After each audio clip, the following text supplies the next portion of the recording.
On today's episode of Locked On Wilds, goals, shocker, hard to come by for the Wild lately. Hey, this is Matt Boldy, and you're listening to Locked On Wild. You're Locked On Wild, your daily podcast on the Minnesota Wild, part of the Locked On Podcast Network, your team every day. What's happening, everybody? Welcome into another episode of Locked On Wild, your daily Minnesota Wild podcast, part of the Locked On Podcast Network. We are your team each and every day, and we thank you for making Locked On Wild your first listen each and every day as well. Make sure you subscribe on YouTube and your favorite podcast platform so you don't miss out on any new episodes throughout the week. On today's episode of Locked On Wild, we recap a couple of 3-1 losses for the Minnesota Wild to Vancouver and also to Pittsburgh in two very different styles. We'll talk about the lack of goal scoring, concerning trends as to this team's play since all the way back in December, the hideous home numbers, and, well, I'm going to flat out say it, concerns about where the Wild are at this point in the year. My name is Seth, Toupal, host of Locked On Wild, and joined by Alex Micheletti for a little bit of a Locked On Wild After Dark edition here today. My schedule got all messed up today, so Alex gracious enough to join us here late on a Monday. And Alex, doesn't really matter when we record because the last couple of games for the Minnesota Wilds have been late to show up, to say the least. A 3-1 loss to Vancouver and a 3-1 loss to Pittsburgh. Now, I will say about the Vancouver game, a ton of chances for the Wilds. They had, I think, 17 high-danger chances. They had over 70 shot attempts. They just peppered the net, and they could not get it past Kevin Lankinen. But that Pittsburgh game was a complete different story, and this is becoming a concerning trend for this Minnesota Wild team. We'll look at the home numbers here in just a second, but I'm just going to come flat out and say it. This team is playing some boring hockey at home. Yeah, I mean, against Jari, of all goalies who hadn't played an NHL game in a couple months. The fans deserved so much better for, that was a national TV game too.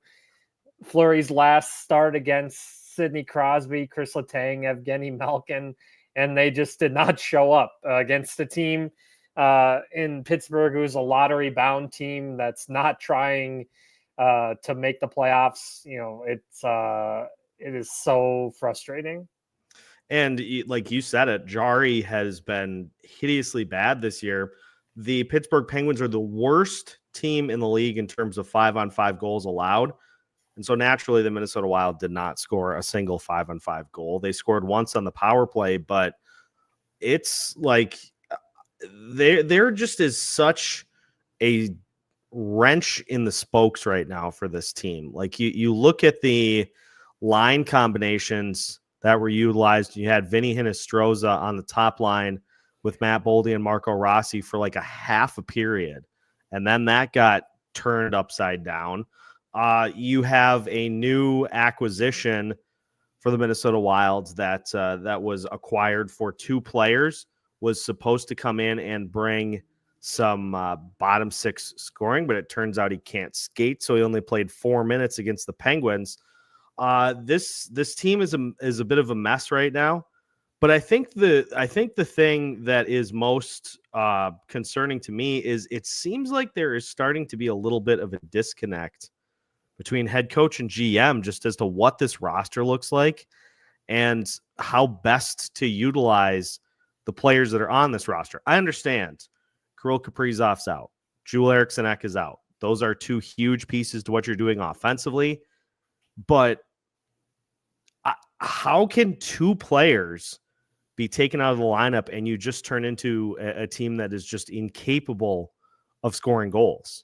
Yeah, and the main off-season accusation or acquired player, Yakov Trenyan, they don't want to play him either, but they have to because of the injuries. It's so frustrating because obviously that money could have been spent elsewhere, to help with scoring that Trenton clearly has never had in his career.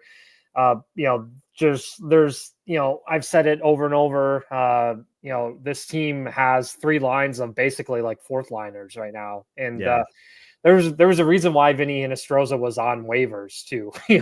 I mean, if Nashville would have kept him, if they saw something that could be over a period of time successful.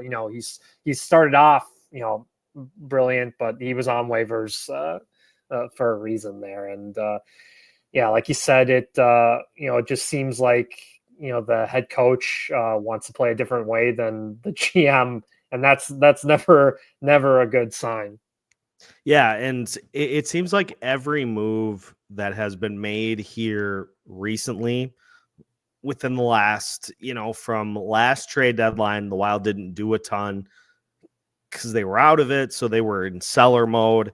They didn't do a ton in the offseason. They did make a couple of moves, but it seems like the moves are always made to bolster the bottom 6, which further underscores the problem, because you bring in Gustav Nyquist at the trade deadline. Mm-hmm. You bring in Justin Braun at the trade deadline, and Gustav Nyquist was brought in to help the top 6.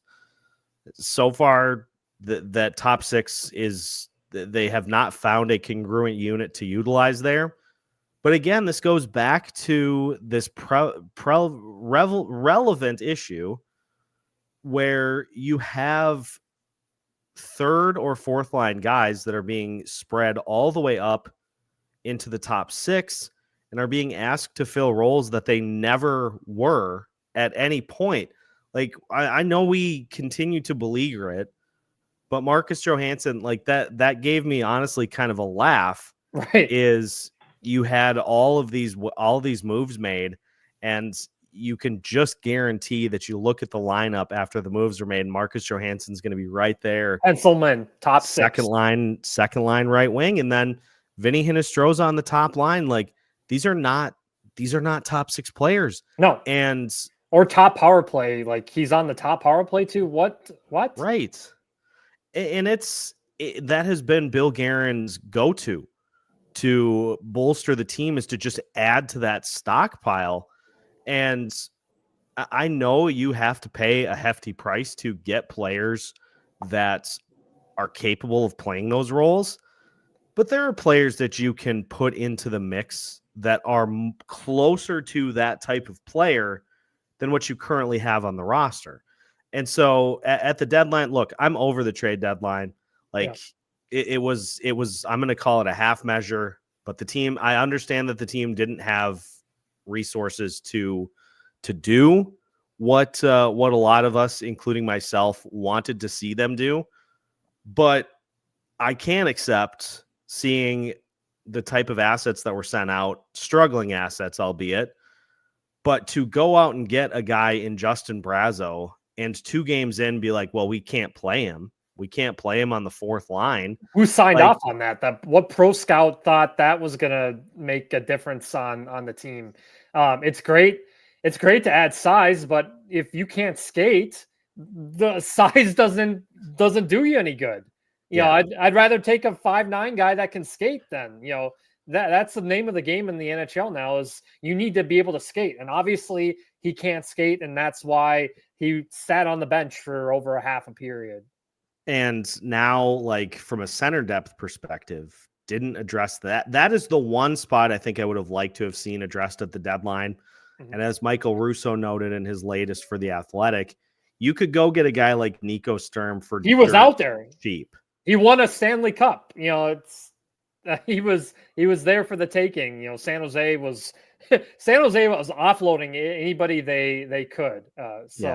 And that wouldn't have taken a lot to get him. Because now you are going with Rossi, who was a third line center late in the Vancouver game, because you had Freddie Gaudreau and Ryan Hartman as your top 2 centers, which they are not. No. And you've got Brendan Gaunce helping out as go address a real need. Right. And because the center position is just taking a huge hit, and I don't know, like, and it's always been an issue. It's Yeah. always been an issue, always. And so I get not being able to do a ton, but I feel like there were better ways to address the issues on this team. And now you're sitting with a roster that is just like, you are out in the middle of the ocean, Yeah. treading water with sharks circling, and you're hoping that your life vest is far enough above the water that a rescue boat's going to be able to see you, a la Kirill Kaprizov, Joel Erikssonek, and Jonas Brodin. Oh, but we still have no timetable on any of the three. And look, I mean, the most frustrating thing about this is, great that he says that they're going to be back by the time the regular season is over. He hasn't been truthful all year on injuries. So how can you take him at his word? You see another team, look at Edmonton. They were talking about Evander Kane returning soon, but they're like, hey, we're just going to keep him out until the playoffs. And look, they were able to acquire Jake Wallman. I mean, the one time that the Wild would be able to use the LTIR, and they're just not going to do it. And meanwhile, every Central Division team that's right there in the thick of things made moves that made their team even better than they were before. Dallas was able to get Mikko Rantanen. They acquired Mikael Granlund before that. Used Miro Heiskanen being out, so they had money there, and Tyler Seguin, who watched him be ready to go for the playoffs. And Colorado was able to get Brock Nelson. I mean, and Charlie Coyle. So they go Nathan McKinnon, Brock Nelson, and Charlie Coyle down the middle. I mean, that's how you win in the playoffs, is your strength down the middle. You imagine a Wild Colorado playoff series. I mean, it's just what a nightmare that would be. Winnipeg getting Luke Shen and Brandon Tanev. Thankfully, we won't have to worry about that, because Colorado's now in the third spot in the division, and the Wild get a much easier opponent, at least at this point, Vegas. Just because that's gone well. that has gone well. If you remember that series, Jonas Brodin immediately getting hurt in the do or die game, and that did not to go well. Matthias Janmark with a hat trick, if you remember that, just a random name that we'll always remember. That was when I first took over as host of Locked On Wild, was midway through that season for that postseason series. And remember Ryan Reeves just pounding Ryan Suter into the post too. That was a crazy series. Yeah, that's We've seen plenty of those, but thankfully we don't have to worry about the likes of Colorado or Dallas anymore. It's pretty much squarely a wild card fight at this point, which means that you got to take care of business on the road, as the Minnesota Wild have done for a large majority of the season, and you just got to win, a game or two at home during a series.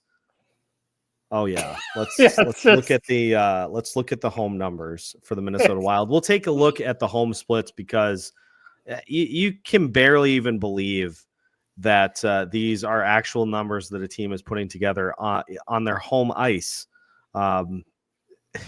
It fairly boggles the mind. So we'll talk about the home splits as we continue today's episode of Locked On Wild after this.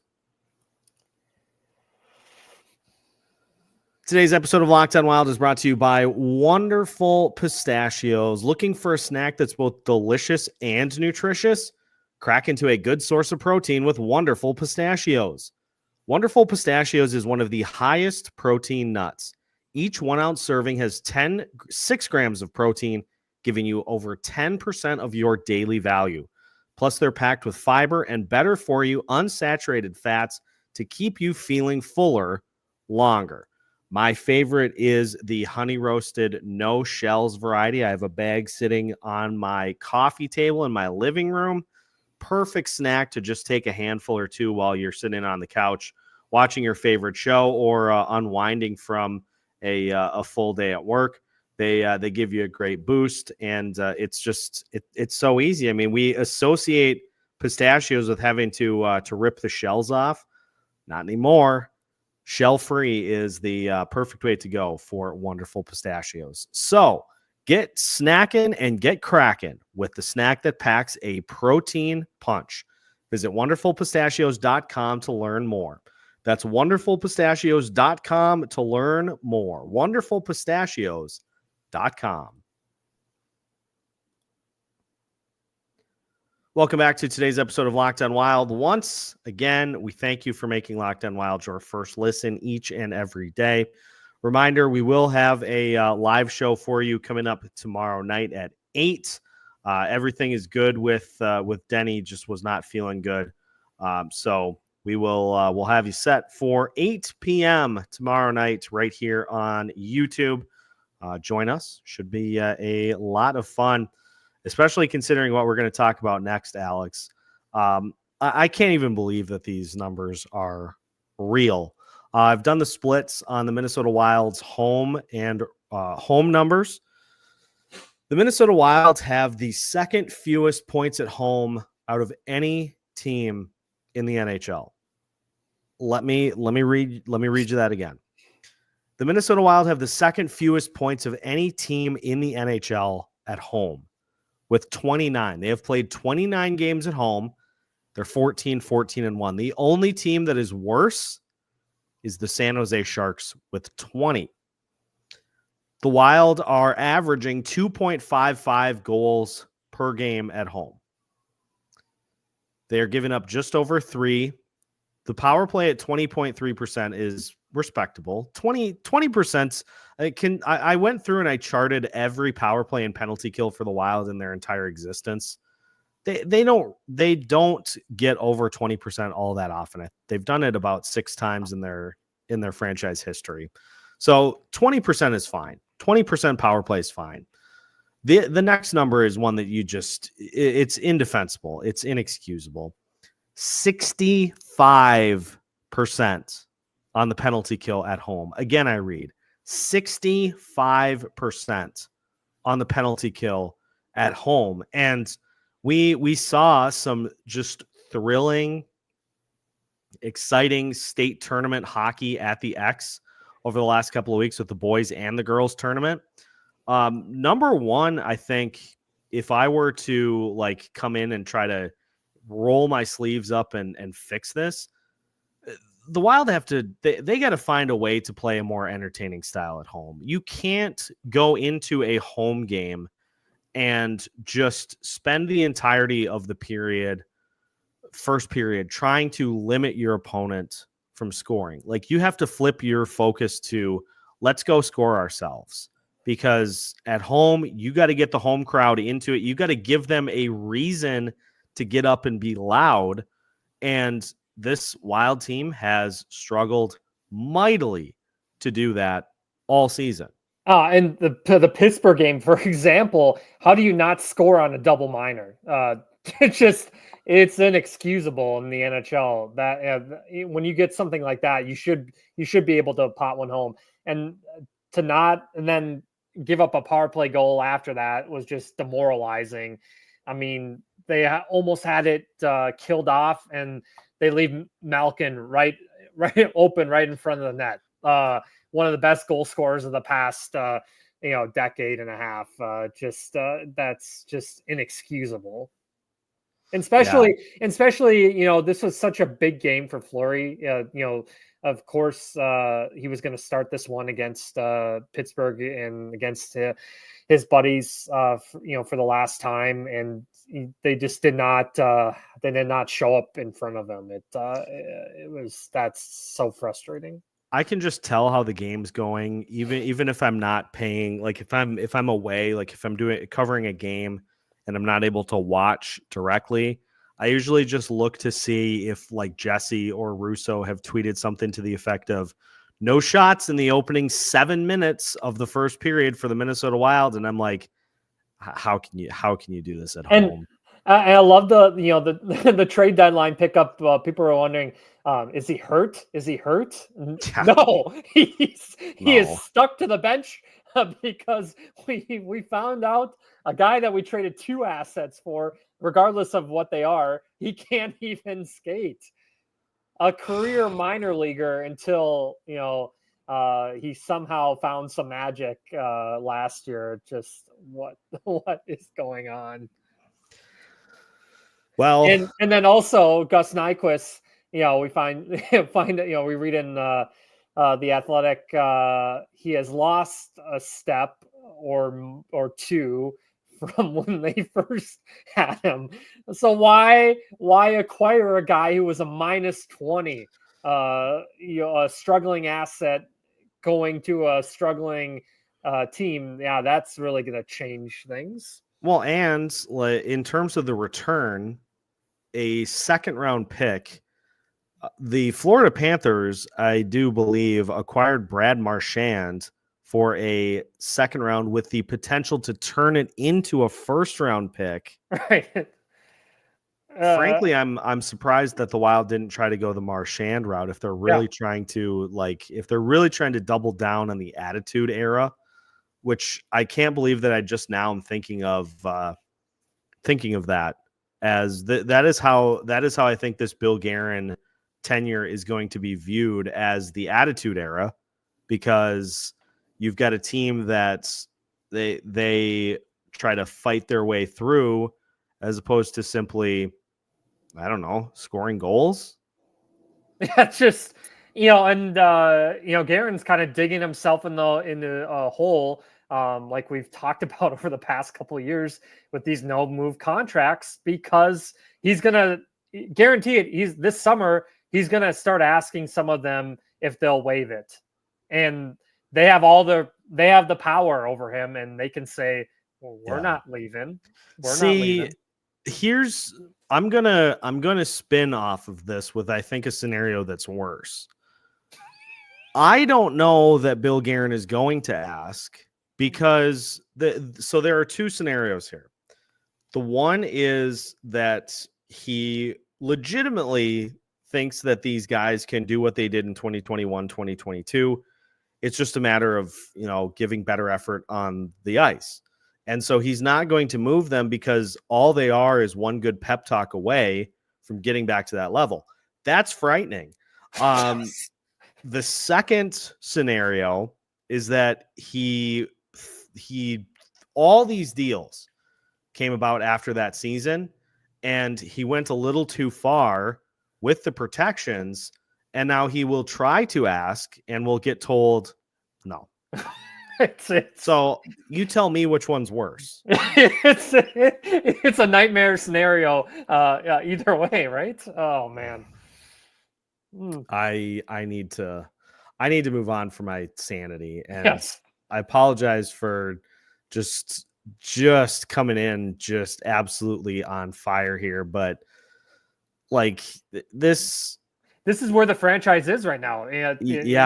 It's hard to hear, but it's the truth. And what's most concerning is the talent in the division. It got so much better, and it was already tough, and it got harder. And that Utah team, watch out. They're young, but they are going to be up and coming, and so that's another team that they have to try to fend off, which is it doesn't get easier. And every decision made between now and the end of next season, assuming that a deal with Kirill Kaprizov isn't signed before that point, every decision that you make has some level of impact on that situation.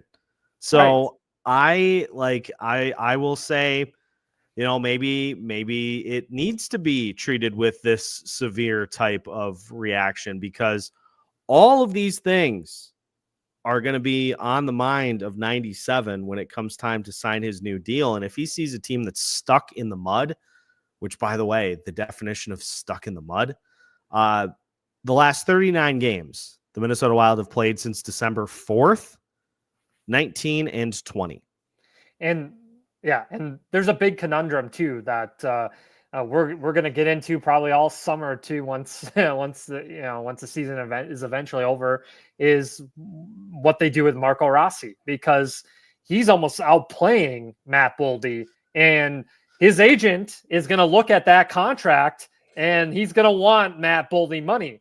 Now, does Bill Guerin believe in Marco Rossi that much? I know the fan base loves Marco Rossi. He's probably the second most popular. If you look at all the socials, right below 97, and the way he's been playing, he's doing more than Matt Boldy, and they might trade him then if they don't believe in him like they do Matt Boldy. So that is one, they have to deal, not only figuring out how to keep 97, but figuring out what they're going to do with Marco Rossi. It doesn't, that is very concerning too. One that we're going to talk about for a long time. Yeah. And we'll dive in a little bit more to that, because Michael Russo brings up some interesting points in the prime targets that the Minnesota Wild have on their free agency list. So we'll talk about that. We'll bring it full circle as we finish today's episode of Locked On Wild after this. Today's episode of Locked On Wild is brought to you by Factor Meals. Are you looking to optimize your nutrition this year? Factor makes eating well easy with chef-prepared, dietitian-approved meals that are fresh, never frozen, and ready to heat and eat in just 2 minutes. With 40 options across 8 dietary preferences every week, you can customize your meals to fit your lifestyle.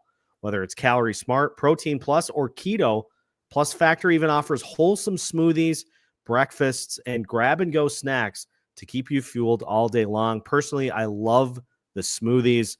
They are nice and a good boost for you in the morning, especially for somebody like me that has to get up super early, not always ready to rock like right off the get-go. So a lot of times it's just get up and go.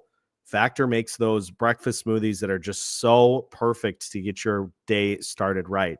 And these meals, folks, they are amazing.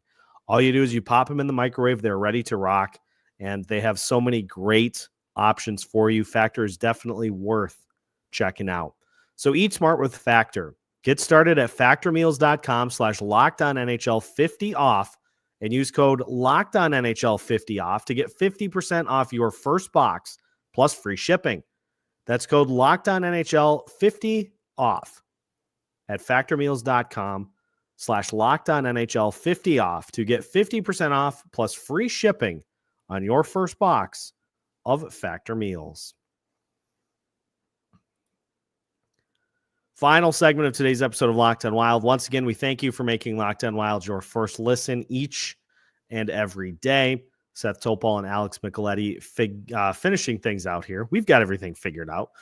We're finishing off today's episode. And Alex, before the break, you talked about Marco Rossi. And I just want to go to Michael Russo's latest article, because he brings up a very good point in talking about, there's this notion with the Minnesota Wild on this 5-year plan or 6-year plan or however many year plan, is that one of their big goals this offseason is to make a big splash in free agency and bring somebody in to really make an impact on this team. As Russo writes, this upcoming UFA class isn't full of game changers. Gone is Mikko Rantanen, who signed an 8-year, $12 million AAV deal with the Dallas Stars. One of the Wild's top targets, Brock Nelson, could very well extend his contract with the Colorado Avalanche, who acquired him at the deadline. Mitch Marner, the expected belle of the ball, will demand a king's ransom. And who here thinks the Wild will pony up for him while they're attempting to sign Kaprizov to a mega extension? Then there's 34-year-old John Tavares, 35-year-old Jamie Benn. I could actually see Bill Guerin going that route. And 37-year-old Claude Giroux. Brock Besser may very well be in play as a UFA, but is overpaying for him the only and best plan when Canucks GM Patrick Alvin admitted Friday that offers he received for Besser at the deadline were underwhelming. So And look, there's possibility that there could be money spent on lesser tiers that have an impact. But this is, again, where the longer Marco Rossi stays unsigned, the more likely it is that Bill Guerin says, well, we struck out in free agency and we have to make a move. And so let's circle back to the one guy that has value. And that's the other part of it too, is who's going to take, other than a bad contract, who's going to take Ryan Hartman right now? Like, I know he just scored against the Penguins, but his numbers are down all across the board. He is a repeat offender from a suspension standpoint, and he's making $4 million for 2 years after this one. You're not going to get a ton of value in return for that contract unless you absolutely dump it to like the Anaheim Ducks. Who's going to offer you something substantial for Freddie Gaudreau? His contract is more appealing at just $2.1 million. I still think that's a pretty good bargain for what he brings to the table. But again, you're looking at a third or a fourth line guy on a competitive team. You're not going to get a ton back in return there. Yakov Trenin, 3 years after this for $3.5 million per year. Gross. Honestly, if you can get somebody to take on that contract, I think that is the return that's worth it there. Yeah. But this is the problem, is Marco Rossi is the only way to get real value in return without having to offer something else. And so as much as, and I'm fully on Team Rossi, I think it would be a massive mistake to deal him by this regime. But if you just look at how things have gone since the 2021-2022 season, when Bill Guerin has talked equal parts, we have a plan, we have a plan, we're putting a plan together, be patient with the plan that we have in place. He's been equal parts that route, as he has equal parts, I believe we can be competitive with this roster. I believe in this team, and I think we can compete. We've shown that we can compete with the rest of the teams at the top of the Central. And so this kind of full circles it back to the trade deadline, is pick a lane. Yeah, it's just what there just doesn't publicly, it doesn't seem like there's any type of plan, which is frightening. And I think fans are sick of our time will come, right? But it just they're sick of it. And I can't imagine, I'm sure, season tickets, I can't even imagine how much they are. And it seems like they go up and up, and they've gotten worse at home. If they played well at home, you may find some justification, but they're not playing well at home, and they're losing to bad teams at home. It's not only are you losing at home, you're losing to teams that are not even in playoff contention, which is how do you justify that? It's not, you can't. And at some point, everybody's time comes, so they have to figure this out fast.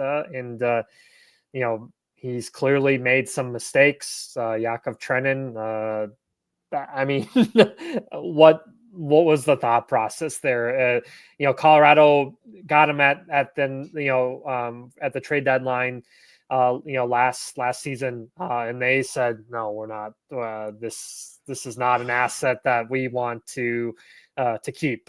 They were clearly correct in their evaluations. Yeah, and you can find those types of players at every deadline, right? Because the sellers decide, hey, we don't need to hang on to this guy. We'll go younger, and you have, if only the Wild were bad enough that they had to sell, you'd make a pretty good return on, especially at this deadline. You would have made a great return because it was a seller's market. Oh man, the prices of, I saw Brian Dumoulin was going for a second round pick. There was guys what is going on with what they had to give up. Justin just Braun went for 2 players and a draft pick. Yes, a guy that cannot even, they throw him on the ice and they say, "Oh, this guy can't even move."